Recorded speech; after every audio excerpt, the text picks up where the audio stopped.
श्रीपरमात्मने नमः। विष्णुसहस्रनामस्तोत्रम् यस्य स्मरणमात्रेण जन्मसंसारबन्धनात् विमुच्यते। नमस्तस्मै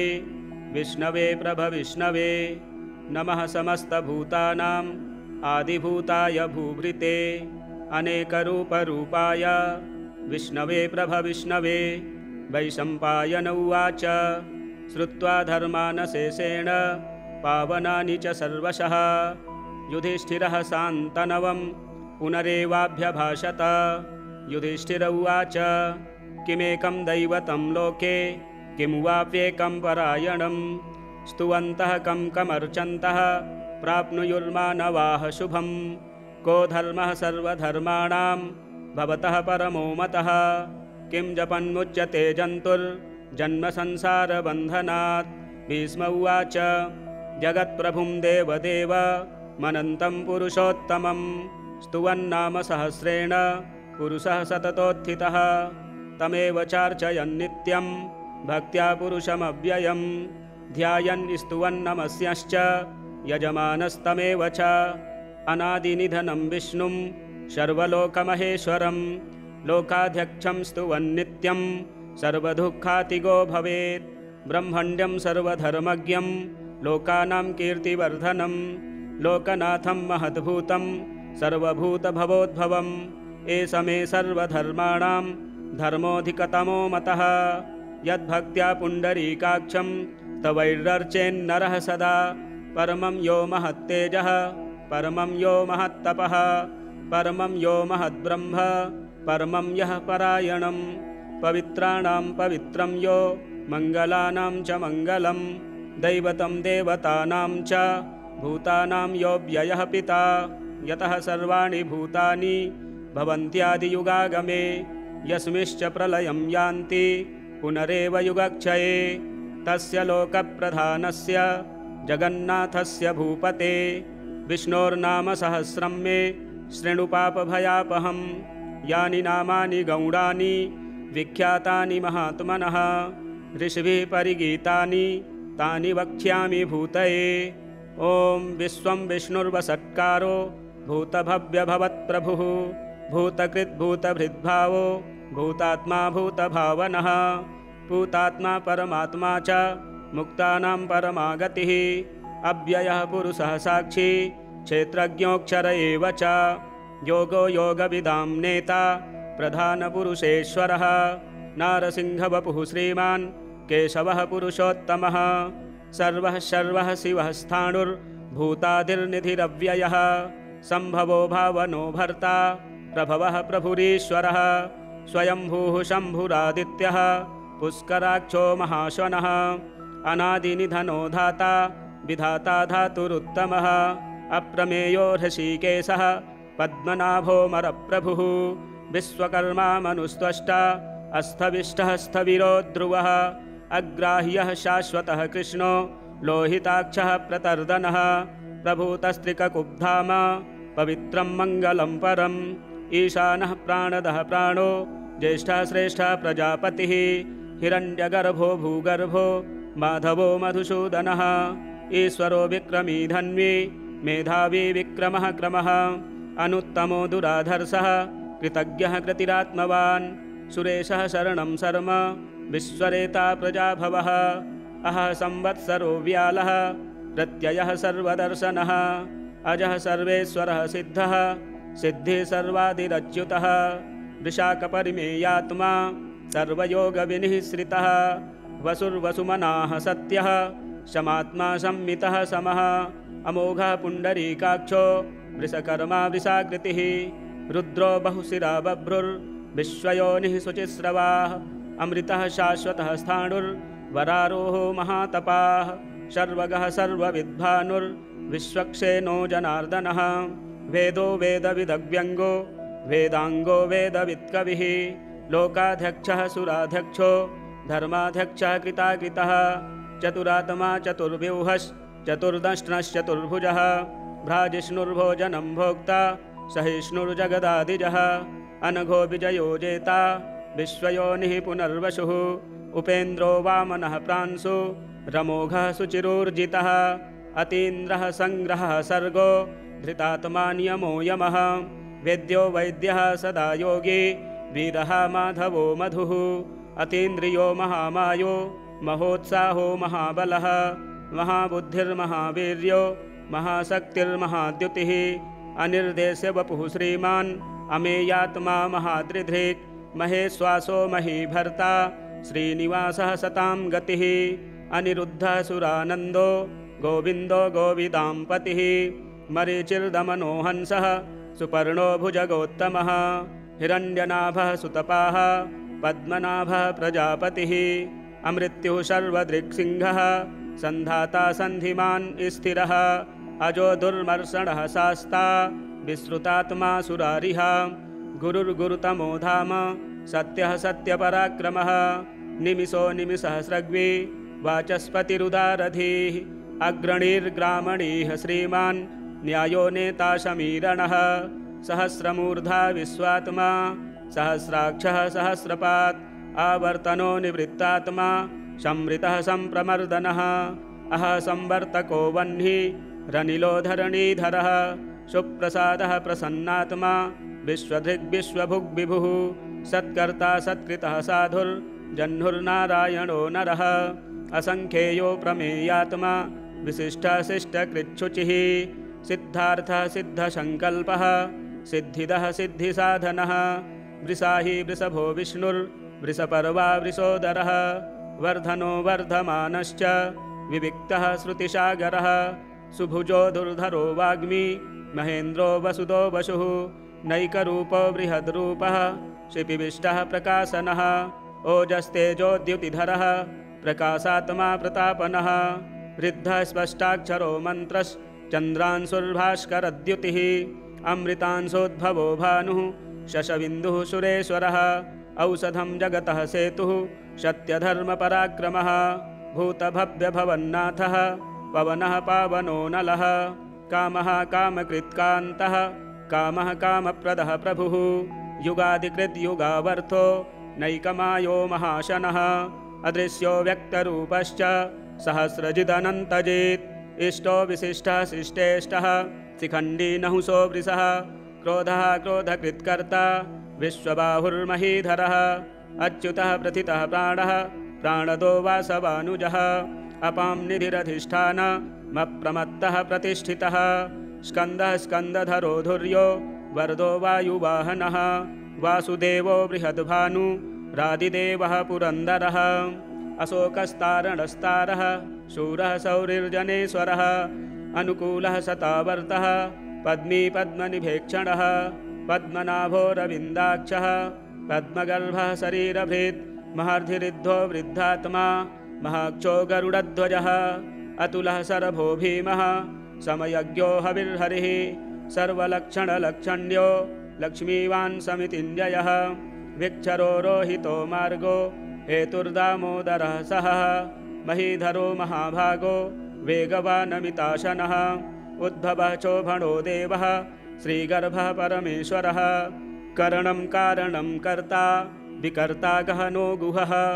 व्यवसायो व्यवस्थानः संस्थानस्थानदो ध्रुवः परर्धि परमस्पुष्टस्तुष्टः पुष्टः शुभेक्षणः रामो विरामो विरजो मार्गो नेयो नयो नयः वीरः शक्तिमतां श्रेष्ठो धर्मो धर्मविदुत्तमः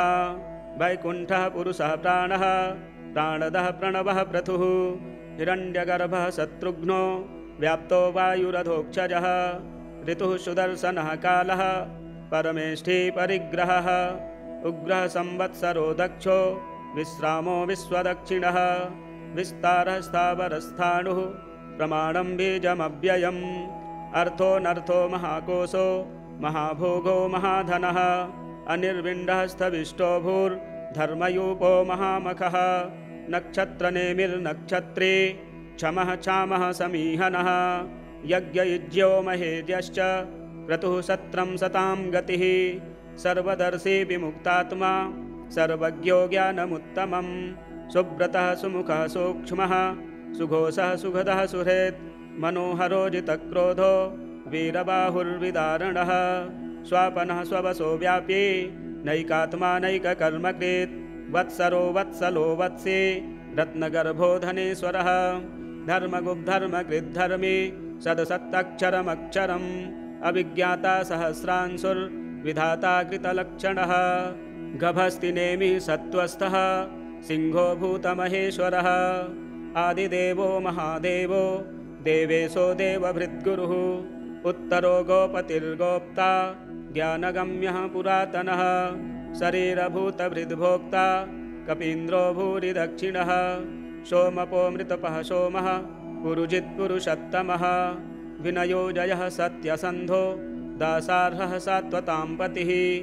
जीवो विनयिता साक्षी मुकुन्दो मितविक्रमः अम्भो निधिरनन्तात्मा महोदधिशयोऽन्तकः अजो माहार्हः स्वाभाभ्यो जितामित्रः प्रमोदनः आनन्दो नन्दनो नन्दः सत्यधर्मा त्रिविक्रमः महर्षिः कपिलाचार्यः कृतज्ञो मेदिनीपतिः त्रिपदस्त्रिदशाध्यक्षो महाशृङ्गः कृतान्तकृत् महावराहो गोविन्दः सुषेणः कनकाङ्गदी गुह्यो गभीरो गहनो गुप्तश्चक्रगदाधरः वेदाः स्वाङ्गोजितः कृष्णो दृढः सङ्कर्षणोच्युतः वरुणो वारुणो वृक्षः पुष्कराक्षो महामनाः भगवान् भगः नन्दी वनमाली हलायुधः आदित्यो ज्योतिरादित्यः सहिष्णुर्गतिसत्तमः सुधन्वाखण्डपरशुर्दारुणो द्रविणप्रदः दिवि स्पृक्सर्वदृग्व्यासो वाचस्पतिरयो निजः त्रिशामाशामगः शाम निर्वाणं भेषजम्भिषक् संन्यासकृच्छमः शान्तो निष्ठा शान्तिः परायणं शुभाङ्गः शान्तिदः स्रष्टा कुमुदः कुवलेशयः गोहितो गोपतिर्गोप्ता वृषभाक्षो वृषप्रियः अनिवर्ती निवृत्तात्मा संक्षेप्ता क्षेमकृच्छिवः श्रीवत्सवक्षाः श्रीवासः श्रीपतिः श्रीमतां वरः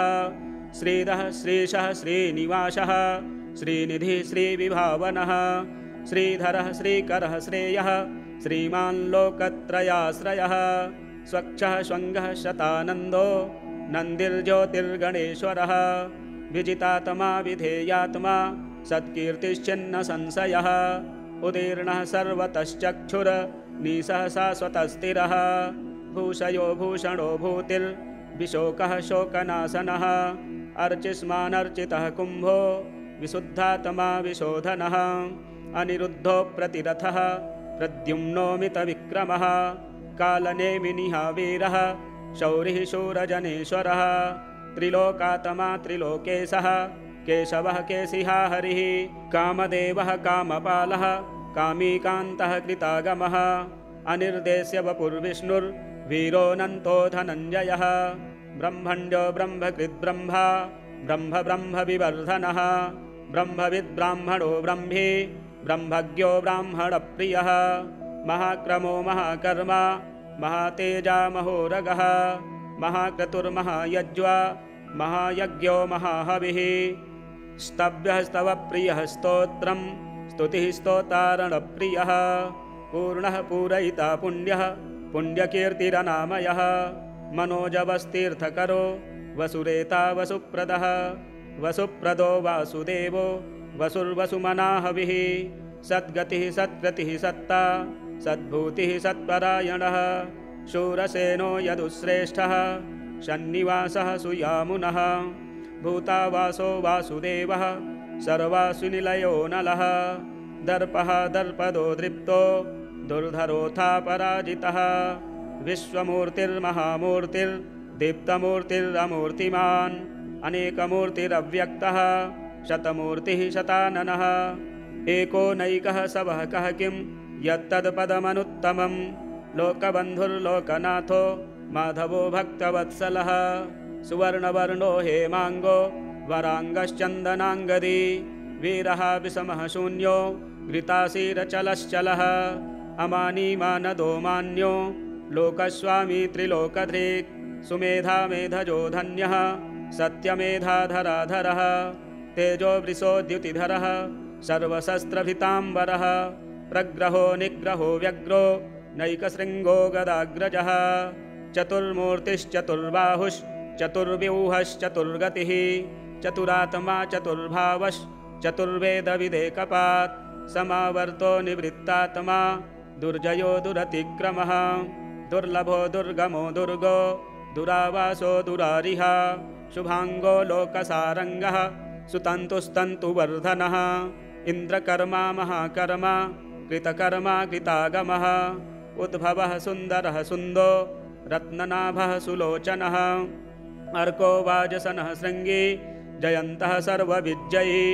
सुवर्णबिन्दुरक्षोभ्यः सर्ववागीश्वरेश्वरः महाहृदो महागर्तो महाभूतो महानिधिः कुमुदः कुन्दरः कुन्दः पर्जन्यः पावनो नीलः अमृतासोऽमृतवपुः सर्वज्ञः सर्वतोमुखः शुलभः सुब्रतः सिद्धः शत्रुजिच्छत्रुतापनः न्यग्रोधो दुम्बरो स्वस्थश्चाणूरान्ध्रनिषूदनः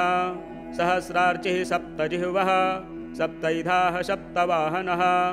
अमूर्तिरनघो चिन्त्यो भयकृद्भयनाशनः अणुर्बृहत्कृशः स्थूलो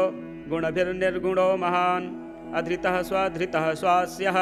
प्राग्वंशो वंशवर्धनः भारभृत्कथितो योगी योगी सः सर्वकामदः आश्रमः श्रमणः चामः सुपर्णो वायुवाहनः धनुर्धरो धनुर्वेदो दण्डो दमयितादमः अपराजितः सर्वसहो नियन्ता नियमो यमः सत्त्ववान् सात्विकः सत्यः सत्यधर्मपरायणः अभिप्रायः प्रियार्होर्हः प्रियकृत्प्रीतिवर्धनः विहाय सगतिर्ज्योतिः सुरुचिर्हुतभुग्विभुः रविर्विरोचनः सूर्यः सविता रविलोचनः अनन्तो हुतभुग्भोक्ता सुखदो नैकजोऽग्रजः अनिर्विण्डः सदामर्षि लोकाधिष्ठानमद्भुतः सनातनतमः कपिलः कपिरप्ययः स्वस्तिदः स्वस्तिकृत् स्वस्ति स्वस्तिभुक् स्वस्ति दक्षिणः अरौद्रः कुण्डलीचक्रे विक्रम्योर्जितशासनः शब्दातिगः शब्दसहः शिशिरः सर्वरीकरः अक्रूरः पेसलो दक्षो दक्षिणः क्षमिणां वरः विद्वत्तमो वीतभयः पुण्यश्रवणकीर्तनः उत्तारणो दुष्कृतिः पुण्यो दुःस्वप्ननाशनः वीरः रक्षणः शान्तो जीवनः पर्यवस्थितः अनन्तरूपोऽनन्तश्रीर्जितमन्युर्भयापहः चतुरस्रो गभीरात्मा विदिशो व्यादिशो दिशः अनादिर्भूर्भुवो लक्ष्मी सुवीरो रुचिराङ्गदः जननो जनजनमादिर्भीमो भीमपराक्रमः आधारनिलयो धाता पुष्पः सः प्रजागरः ऊर्ध्वगः सत्पथाचारः प्राणदः प्रणवः पणः प्रमाणं प्राणनिलयः प्राणभृत्प्राणजीवनः तत्त्वं तत्त्वविदेकात्मा जन्ममृत्युजरातिगः भूर्भुवः स्वस्तुरुस्तारः सविता प्रपितामहः यज्ञो यज्ञपतिर्यज्वा यज्ञाङ्ग्यो यज्ञवाहनः यज्ञभृद्यज्ञकृद्यज्ञे यज्ञभुग्यज्ञसाधनः यज्ञान्तकृतयज्ञ गुह्यमन्नमन्नाद एव च आत्मयोनिः स्वयं जातो वैखानः सामगायनः देवकीनन्दनः स्रष्टा क्षितीशः पापनाशनः शङ्खभिन्नन्दकी चक्रे शारङ्गधन्वा गदाधरः रथाङ्गपाणिरक्षोभ्यः सर्वप्रहरणायुधः सर्वप्रहरणायुध ॐ नमः इतीदं कीर्तनीयस्य केशवस्य महात्मनः नाम्नां सहस्रं दिव्यानाम् अशेषेण प्रकीर्तितं य इदं शृणुयान्नित्यं यश्चापि परिकीर्तयेत् न शुभं प्राप्नुयात् किञ्चित् सौमुत्रेह च मानवः वेदान्तगो ब्राह्मणः स्यात् क्षत्रियो विजयी भवेत् वैश्यो धनसमृद्धः स्याच्छुद्रः सुखमवाप्नुयात् धर्मार्थी प्राप्नुयात् धर्म मर्थार्थी चार्थमाप्नुयात् कामानवाप्नुयात् कामी प्रजार्थी प्राप्नुयात् प्रजां भक्तिमान् यः सदोत्थाय शुचिस्तद्गतमानसः सहस्रं वासुदेवस्य नाम्नामेतत् प्रकीर्तयेत् यशः प्राप्नोति विपुलं ज्ञातिप्राधान्यमेव च अचलां श्रियमाप्नोति श्रेयः प्राप्नोत्यनुत्तमं न भयं क्वचिदाप्नोति वीर्यं तेजश्च विन्दति भवत्यरोगो द्युतिमान् बलरूपगुणान्वितः रोगार्तो मुच्यते रोगात् बद्धो मुच्येत बन्धनात् भयान्मुच्येत भीतस्तु मुच्येतापन्न आपदः दुर्गाण्यतितरत्यासु पुरुषः पुरुषोत्तमं स्तुवन्नाम सहस्रेण नित्यं भक्तिसमन्वितः वासुदेवाश्रयो मर्त्यो वासुदेवपरायणः सर्वपापविशुद्धात्मा याति ब्रह्म सनातनं न वासुदेवभक्तानाम् अशुभं विद्यते क्वचित् जन्म मृत्युजरा व्याधि भयं नैवोपजायते इमं स्तवमधीयानः श्रद्धाभक्तिसमन्वितः युज्येतात्मसुखच्छान्ति श्रीधृतिस्मृतिकीर्तिभिः न क्रोधो न च मात्सर्यं न लोभो नाशुभामतिः भवन्ति कृतपुण्यानां भक्तानां पुरुषोत्तमे द्यौः सच्चन्द्रार्कनक्षत्रा खं दिशो भूर्महोदधिः वासुदेवस्य वीर्येण विद्रितानि महात्मनः ससुरासुरगन्धर्वं स यक्षोरगराक्षसं जगद्वशे वर्ततेदं कृष्णस्य सचराचरम् इन्द्रियाणि मनोबुद्धिः सत्त्वं तेजो बलं धृतिः वासुदेवात्मकान्याहुः क्षेत्रं क्षेत्रज्ञ एव च सर्वागमानामाचारः प्रथमं परिकल्पते आचारप्रभवो धर्मो धर्मस्य प्रभुरच्युतः ऋषयः पितरो देवा महाभूतानि धातवः जङ्गमाजङ्गमं चेदं जगन्नारायणोद्भवं योगो ज्ञानं तथा साङ्ख्यं विद्याः शिल्पादिकर्म च वेदाः शास्त्राणि विज्ञानमेतत्सर्वं जनार्दनात् एको विष्णुर्महद्भूतं पृथग्भूतान्यनेकशः त्रीन् लोकान् व्याप्य भूतात्मा भुङ्क्ते पुषभुगव्ययः इमं स्तवं भगवतो विष्णोर्व्यासेन कीर्तितं पठेद्य इच्छेत् पुरुषः श्रेयः प्राप्तुं सुखानि च विश्वेश्वरमजं देवं जगतः प्रभमवाप्ययं भजन्ति ये पुष्कराक्षं न ते यान्ति पराभवम् श्रीविष्णोर्दिव्यसहस्रनामस्तोत्रं सम्पूर्णम्।